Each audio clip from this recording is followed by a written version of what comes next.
Hello, Survivor. This is Kato, and welcome to a tips and tricks for Atomfall. In a more obtuse structured survival kind of game like Atomfall, I find it good to get all the help I can get without too much when it comes to spoilers. And that's hopefully what you'll find here. So if you discovered some tips and tricks while exploring the British countryside, I'd also invite you to share your knowledge in the comments below to help out your fellow survivors. Let's get started with this many tips and tricks I wish I knew when I first started playing Atomfall.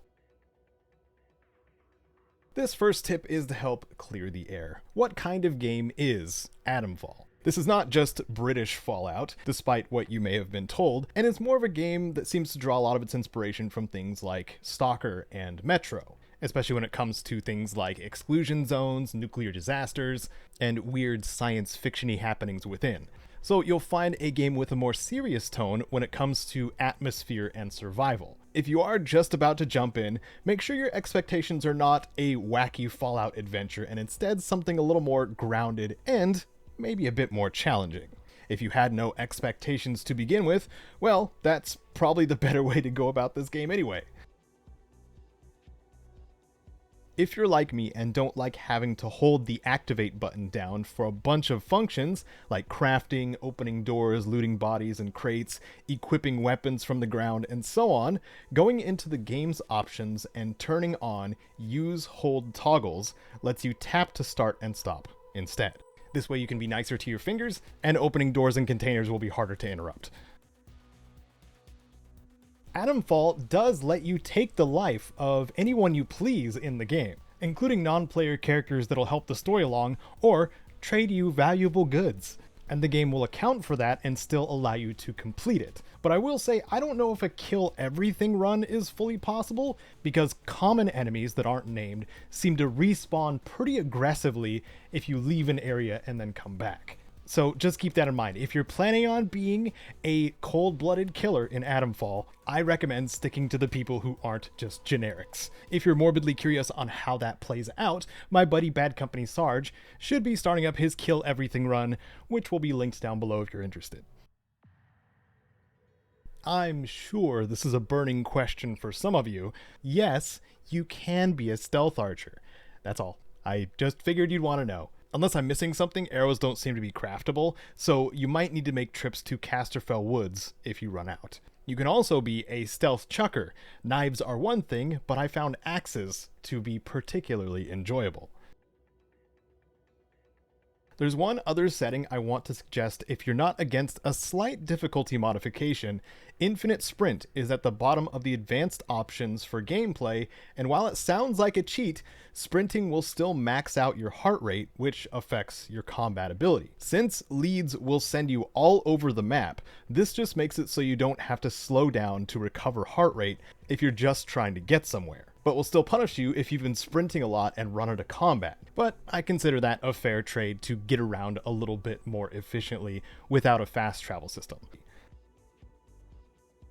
If you are playing on the recommended difficulty, Survivor, be prepared to die. Enemies in this game are dangerous, but so are you. Kick is your best friend, and isolating enemies around corners, through doorways, windows, and with ladders can turn the tide in your favor. Even though you can fight like the best of them given enough time, you often don't have to. Since we have training stims instead of experience points and levels, you will have more incentive to avoid patrols just to save on resources, and large parts of the game do let you do that. The majority of human enemies are territorial, and if you're not outright trespassing, it's fairly easy to just give their patrols a wide berth. As for non-human enemies, each situation there might be a bit different. There are aesthetically pleasing collectibles in Atomfall in the form of comics, lunchboxes, and pamphlets.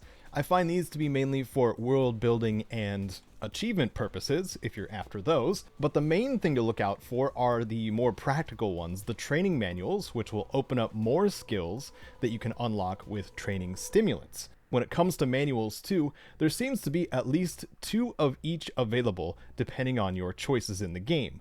Some show up at merchants in their inventory, others can be rewarded or found from investigations. While skill manuals are a way to make more skills available, the training stems are your skill points to unlock those skills. The majority of the training stems you'll find will be in these elongated barred crates that are orange, or on their own appearing as a little wood case that you can find on tables and such. Most locations will have training stems hidden away somewhere. Bunkers especially have sometimes handfuls, so torch out, eyes open. Once you start unlocking your tools, like the metal detector, you'll be able to find some extra goodies stashed in the bunker you started the game in. It'll be worth a trip back, especially once you have all 3 of the tools.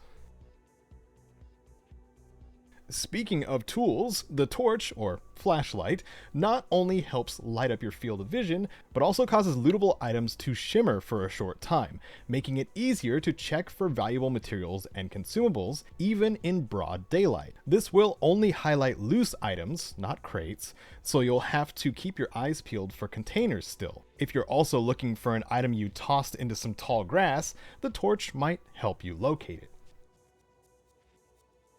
Atomfall is much more investigation heavy than some other games when it comes to quests and objectives. Leads can help you discover valuable loot, and of course also help you with your main motivations. You are technically piecing the quest together yourself, which can make this more rewarding or more of a hassle depending on what kind of player you are. There's options in the menus to help drive you towards the main quest if you'd like, but this lead system really lends itself well to exploration and learning about the world if that's an aspect you enjoy. When you're finding leads in the form of notes, some will have coordinates. You can mark your maps upwards of 20 times if you want to, with your standard primary objective marker being the circle with the X that will appear on your compass as well, but also several options in the form of smaller stamps, with appropriate symbols depending on what you're tracking. I am more of a visual person myself, so it's nice to have the extra reminder when I bring up the map, so I hope that helps you too. In Atomfall, you will run into a nice variety of swarm-type enemies. These swarming enemies, like rats, can prove to be a pain early on. If there's a nest nearby, it can be destroyed, stopping spawns, but that's not always the case. Explosive lures are also an option, but not always available. Rats can be avoided by staying above the ground, using stairs, or just stepping out of the room they call home. And this can be the same case with leeches when it comes to water. Just don't stay in there longer than you have to. Sometimes it's better just to avoid than waste energy and resources trying to fight them, is what I'm trying to say. It's not all bad though. Swarm nests can also be used against enemies, if you position right. As much as we all may try, this is not a game for hoarders. Part of the survival and preparation feel of Atomfall is you'll need to pick and choose what to take and what to leave behind when it comes to equipment. The pneumatic dispatch tubes work as your stash that has 100 total item capacity, and can be accessed at each of the numerous bunkers and the interchange when you have some stuff you think you'll want to keep, or save for trading later. Consumables stored in the pneumatic dispatch tube can be used from the storage too, like an on-call personal fridge. Once you start unlocking crafting recipes, you can solve multiple problems at once by using up some of your maxed out materials and trading the crafted items to merchants for things that you need. As an example, Molly in Slattendale sold me a shiv recipe, and I turned around and traded her shivs that I made for more revolver bullets. And that in turn allowed me to get the skill manuals that she was selling a little sooner too. Most of these starting skills have a practical use, and you can unlock the majority of them by the end of the game via skill manuals and training stems. I would, however, like to mention the sooner you get the disarm trap skill, the sooner you'll be swimming in Molotovs and grenades with all the traps you've disabled to make groups of enemies significantly easier. Being the survival experience that it is, Atomfall seems to expect players to use all of the tools at their disposal instead of focusing on a single playstyle. I intended to focus on melee for a lot of the playthrough, but after getting out of that mindset, I was suddenly dying less. Sometimes you just need to bust out a revolver because you botched a stealth takedown. Once getting comfortable with the game, my loadout consisted of a rifle, bow, revolver, and 2 large melee weapons, one of which I used for throwing. Now I'd like to hear from you. Have you started up Atomfall, and what kinds of things did you learn or wish you knew earlier when you started playing? Please leave it in the comments below to help out your fellow survivors. If you found this guide useful, entertaining, or both, please do whatever you see fit to show that, and among the ways you can is by supporting on Patreon, like the incredible folks on screen now, including Wasteland Legends, Sven, and Rose. Thanks so very much for watching. I'm Kato, and your investigation of the Windscale disaster awaits.